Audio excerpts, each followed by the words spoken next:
välkommen till Filmfolkets podcast. Vi som pratar idag är Göran, Johannes, Daniel. Dagens film idag är Mad Max Fury Road, som är, man kan väl säga att det är en remake av Road Warrior. Jag ser filmen i korthet är väl inte riktigt som den förra, alltså som Road Warrior, utan karaktärerna är lite annorlunda. Sen är det andra karaktärer som har lagt till. Jo men precis, de har ju gjort om den fast på ett bra sätt liksom. För man får ändå samma känsla av den. Så den är väldigt snyggt omgjord. Jo, det känns ju som att Mad Max i den här filmen, det känns ju som att han har liksom lite mera hallucinationer från hans förflutna. Som liksom kommer att spökar under filmens gång. Ja just det.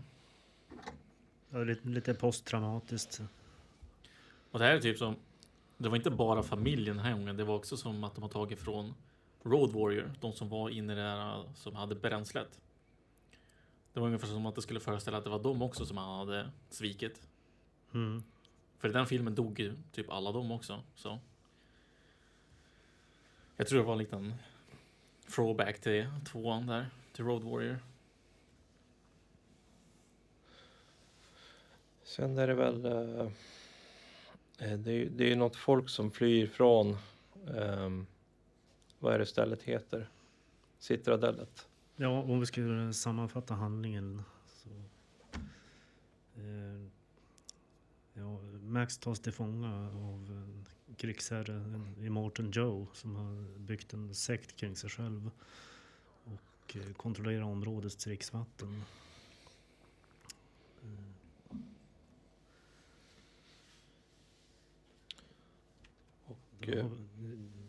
Ja, han har ju som ett system där med de närliggande byarna. Att de byter dricksvatten mot skjutvapen och annat. Och bränsle. Ja, precis. Och då är hans underordnade Furiosa då, utnyttjar det här då, försöka fly därifrån till sitt folk och i samma vända befria Joes slavar. Eller hans ägodelar som man säger. Ja, precis. Han har ju tagit kvinnor till fånga som han har som avelsdjur i princip. Jo, det är som ett litet bisarrt slaveri. Ja, det är det verkligen. Det är ju väldigt hemskt. Men som sagt, det är ju det de vill framföra med den här filmen också. Det är ju en postapokalyptisk värld liksom. Och det är de starka överlever typ. Målet som de har är ju att ta sig till Grönskelandet. Och så sen så visar det sig att det har ju mer eller mindre blivit som ett träsk. Ja, det har torkat ut. Marken har surnat av liksom, föroreningarna. Så att det fanns ingenting att fly till. Ja.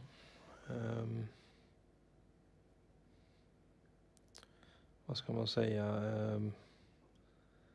Vilka skådespelare tycker ni stod ut mest? Ja.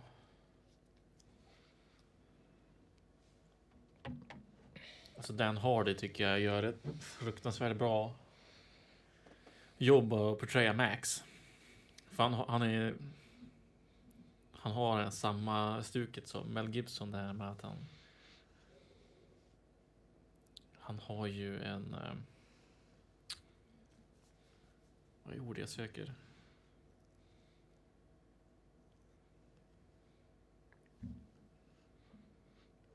Liknande framförande. Ja, men han har ju en presence utan att det behöva prata om någonting så. Mm. Ja, det är viktigt för just den rollen. Och liksom det han gör mest, det är ju att grymta typ. Han grymtar hela tiden. När han svarar grejer liksom. Ja. Så grymtningar hela tiden, det märker man. Ja, han lever ju ensam så han har inte mycket att prata om. Ja. Nej, precis. Men utöver det så han gör ett fruktansvärt bra roll. Alltså det känns som samma Max som man har sett i de andra filmerna. Mm. Han ser lite annorlunda ut, men ändå typ, på något sätt så känner han väldigt lik. Så har vi ju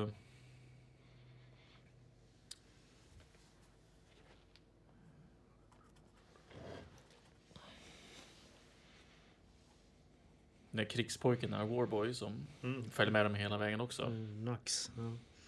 Gör också ett väldigt bra jobb tycker jag. För han är ju typ halvdöende, han har ju typ cancer eller någonting. Ja, precis. De har ju som en hel kultur kring det där. Att Warboys är döende av strålförgiftning. Och då det är också en grej i filmen att de utnyttjar ju Max som blodgivare. Och han börjar som en blodpåse, sen blir de vänner liksom mot slutet typ. Eller vänner, men de liksom jobbar tillsammans för att hjälpa de här kvinnorna och för att ta sig iväg från Immortal Joe. Mm.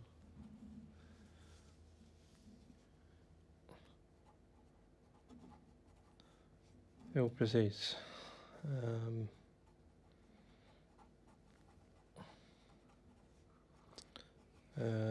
Vad var det den här kvinnan hette som hade bara en arm?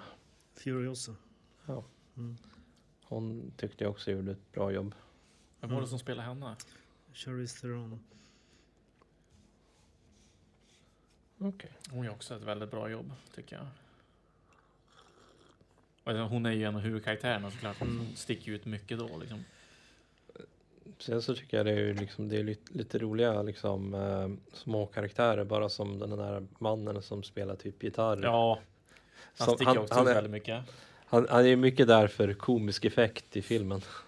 Ja, han gör också ett bra jobb liksom, fast han pratar inte, det är mer kroppsspråkligt så han rör sig liksom på det riktigt. Ja. Han är typ alltid hyped up liksom. liksom Ja. Alltid 100% energi liksom för att göra så att alla andra har energi också. Mm. Ja, det är hela hans jobb att hypa upp krigarna. Ja, med liksom gitarren och så har vi ju krigstrummorna bakom liksom som bara dånar liksom. Ja. Ja, det är en Och det känns liksom för att få den här Valhalla-grejen liksom. Ja. Att de, med liksom soundtrack och hela grejen. Att ha den här liksom primitiva barbar samhället. med en modern twist. Ja.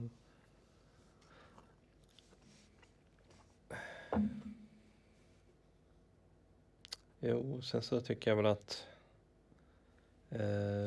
det var ju väldigt snygga explosioner i den här filmen. Ja, det var det verkligen. Det var mycket explosioner. Mycket explosioner.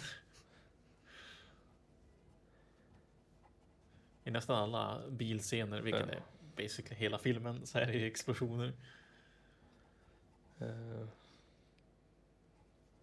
Och så mycket när man liksom ser liksom Max hallucinationer.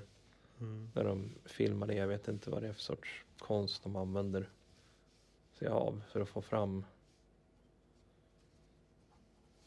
fram att det ser ut som det gör. Och det är väl några filter som de kör med liksom hans flashback-grejer. Okej. Alltså när de ser de här personerna som är personer, det kan ha varit green screen eller så har de bara spelat in den liksom med den personen just då. Så det är liksom, de kan ju på många sätt. Och så har de bara klippt så det ser ut som att hon kommer fram och försvinner.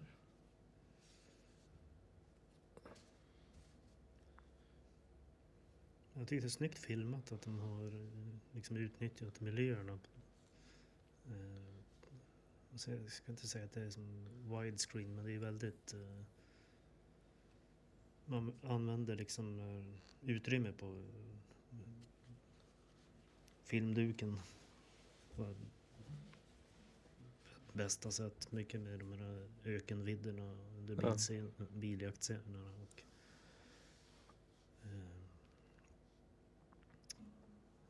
liksom mycket energi för att bygga upp en miljö. Ja, alltså det är väldigt vackra ökenscener och grejer. Mm. Och ljussättningen var fantastisk i den här. Jag gillar hur de har liksom det här. De har blått, de har rött. Det är liksom gult och de skiftar verkligen. Så när det är natt så är det så onaturligt blått. Men på något sätt så blir det fruktansvärt snyggt. Och så när de har satt typ ett ljus eller liksom en lampa där också. Som bryter det här blåa ljuset. Det var fruktansvärt snyggt. Jättevackert var det. Och så med när det var den sandstormen där. Förmodligen CGI, I guess. Men den var snyggt gjord tycker jag. Alltså, frågan är liksom hur mycket de har byggt upp med hur mycket scener som de har byggt upp och hur mycket scener som de har liksom tvungen att använda CGI för att få fram. Så mycket måste ju ha varit green screen känner jag. Ja, green screen, ja. Så var det. Rätt ord.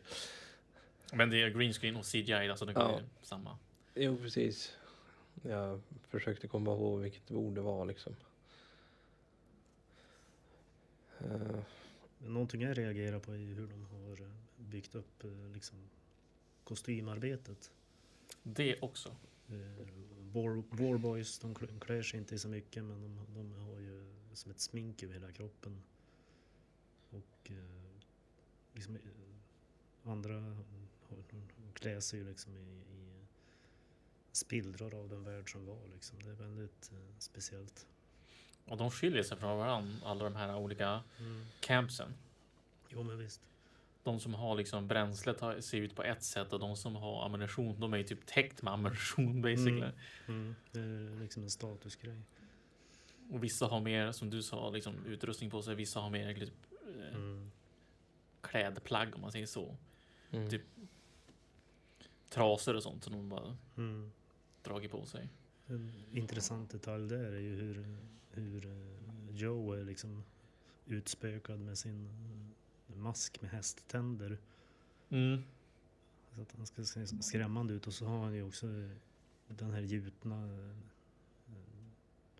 rustningen runt sig också som ska liksom dölja att han egentligen är liksom plufsig och täckt av cancersvulster och allting, så han ska se stark ut. Och sen fusk sexpack typ. För att liksom få folk att tro att han är den här odödliga Joe. Fast han inte är det. Han är ju lika sjuk som alla de andra. Som har strålning på sig. Det enda skälet att han lever är ju för att han har ju resurserna för att överleva längre. Ja, det är ju liksom han har ju respirator med sig typ. Ja, det är en hel grej där i filmen att han har ju allt. Och liksom håller det över alla andra. Det är som de gror ju grönsaker och dricksvatten och allting, men han tjurhåller det för att kontrollera folket. Så hans utstyrsel, alltså det är ju mest bara för att skrämmas och se stor ut liksom. Och det har de verkligen lyckats med. Ja. För han ser ju verkligen farlig ut. Han ser ut som att han skulle... Jämfört med alla andra är han ju en gud. Så det har de verkligen lyckats med.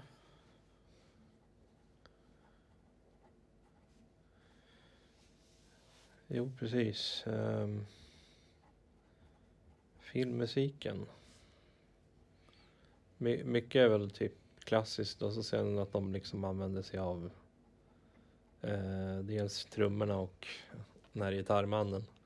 Det var fruktansvärt snyggt tycker jag. Så det är bra klippt och bra redigerat med ljudet. Hur det liksom, man kan höra det från avstånd. Men det är liksom, det förstör inte liksom immersion, utan det gör det mycket bättre. För man hör liksom när de kommer, och sen när scenerna närmar sig närheten, då är det jättehögt liksom, och bara fejdar det ut och in liksom. Det är så snyggt. Och gitarristen, han är ju liksom kroppsspråket, det är ju, ger ju så fruktansvärt mycket. Man hör på långt håll liksom att Joes krigare är på väg. Det var riktigt coolt. Vad kan man mer säga liksom? Och just att de liksom blandar det med den klassiska filmmusiken som du säger. Jo, precis. Och det är verkligen de här emotionella scenerna är verkligen emotionella när det kommer till musiken.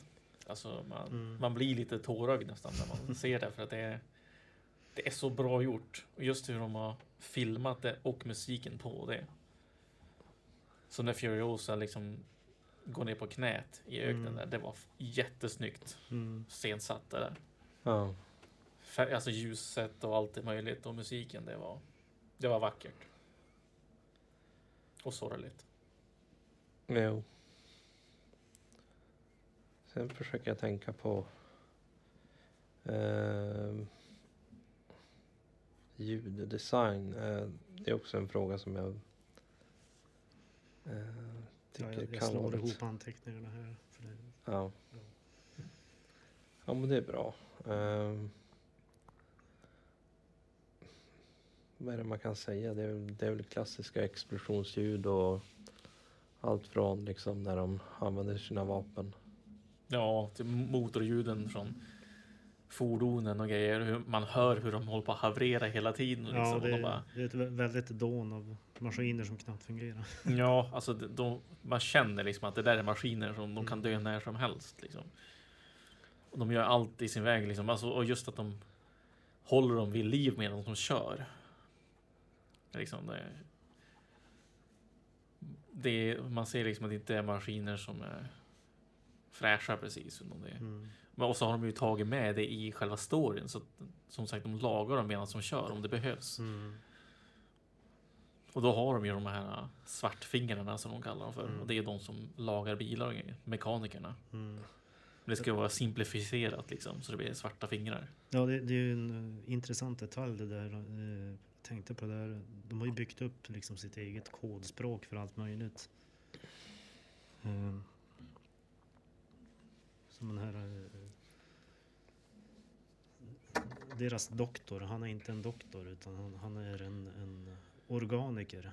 En organiker? På samma sätt som någon som är mekaniker fixar en bil, så fixar han kroppar. Det är lite roligt att han heter organiker, men mekanikerna, de heter svartfingrare. Så det är lite komiskt. Men alltså just det ljuden liksom med trasiga bilar och grejer. Det har de verkligen lyckats med. Det känns verkligen som att det är så. Och liksom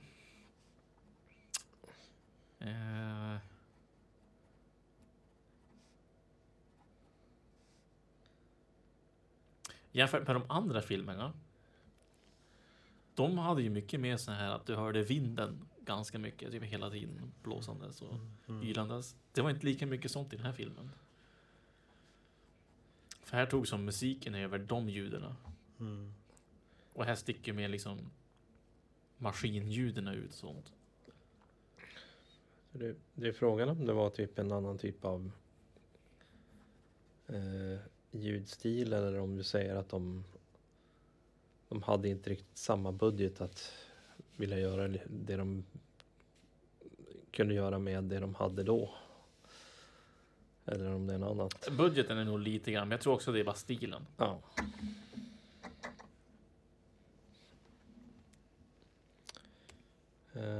Rent stilmässigt så är det väldigt speciellt att de har i klippningen att det liksom händer alltid någonting. Det är liksom saktar inte ner från scen till scen. Ja. Om man säger så här, stilen på Fury Road är mer lik Thunderdome. Fast det är ju mer en recreation av Road Warrior. Och det är väl förmodligen, de har ju, om man räknar med då och nu, så är det typ samma budget skulle jag säga på 3an och Fury Road. Det är väl, vad sa du, 30 år sedan Thunderdome kom, så. Ja, den här filmen görs 30 år efter Thunderdome.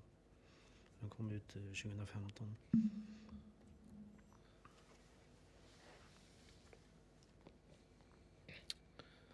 Då är ju frågan vad kunde ha gjorts bättre, och övriga tankar om filmen. Kunde ha gjorts bättre. Ja. Det är en bra fråga.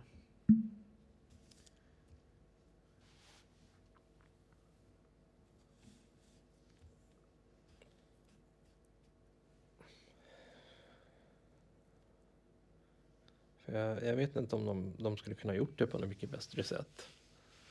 För att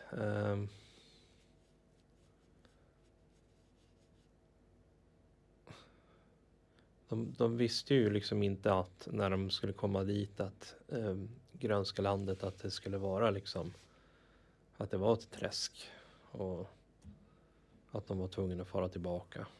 Mm. Så att jag tror inte att de kunde ha ändrat den storydelen. Sen kan jag liksom inte komma på något annat som de skulle kunna ha gjort bättre. Nej, så jag tycker det är en välkonstruerad story tycker jag. Så jag kan inte se hur man kan ha gjort någonting riktigt annorlunda heller.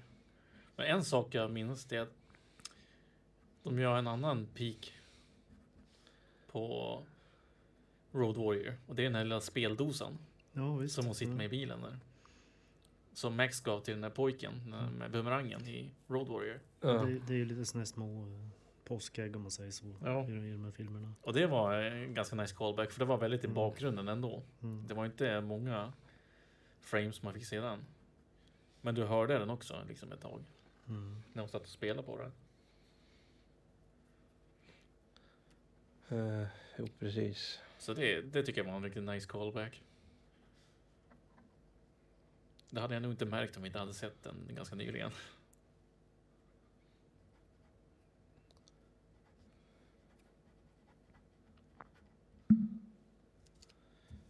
Ja. Och just att de också har det här liksom att han förlorar sin bil väldigt tidigt. Det känns som att det händer i alla filmerna. Det är också någonting som man verkligen har tagit över till den nya. Och det gillar jag. Han blir alltid tillfångatagen. Det.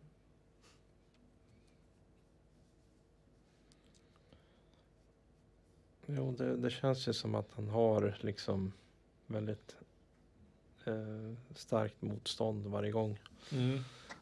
Han är ju som sagt en överlevare. Ja. Och han har ju fruktansvärt tur. Men också han har ju en stark vilja att överleva. Han vägrar dö. Ja. Sen också just det här temat att han ska liksom återvinna sin medmänsklighet. Det är ju någonting som är som en röd tråd genom de här filmerna. Det är också lite grann som att jag känner att om han dör, då är det ingen som kommer ihåg de som han har förlorat. När han vill typ göra rätt för sig på något sätt. Eller för dem. Som han inte kunde rädda.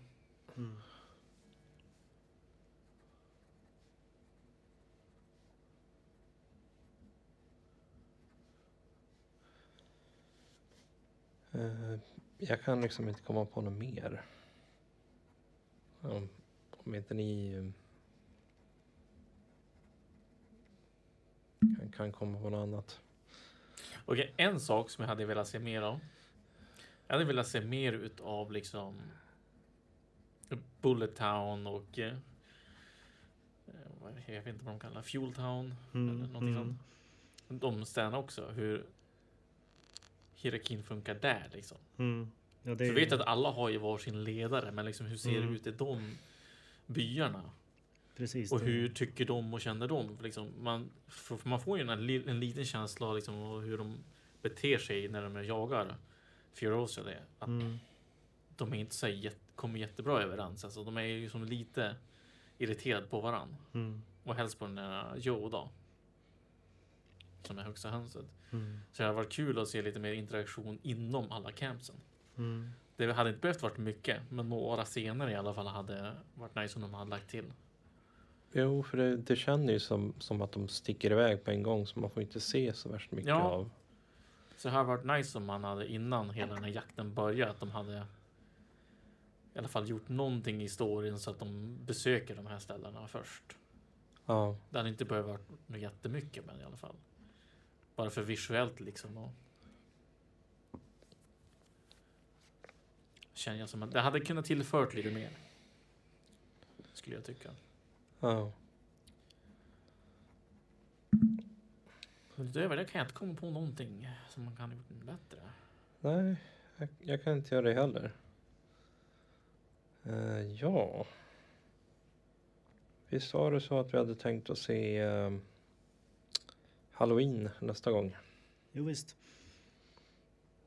Så då börjar vi komma in i Halloween-månaden. Så att det blir den. Så får vi se vad det blir efteråt. Så Hur många Halloween-filmer finns det nu? Det är ett par stycken väl? 7, 8. det är det Halloween 1, 2, 3, 4, 5 14 kanske. Så mycket direkt. Alltså det är ju... Men alla de hänger inte ihop va? Nej, det är spin-off och de har startat om och allting flera gånger om. Ja, så det ska bli intressant. Den ser jag fram emot. Ja, visst blir det originalet som vi börjar med. Precis. För jag tror inte jag har sett den så det blir intressant. Så då får jag önska er hej och gör för den här gången. Tack för mig. Hej då.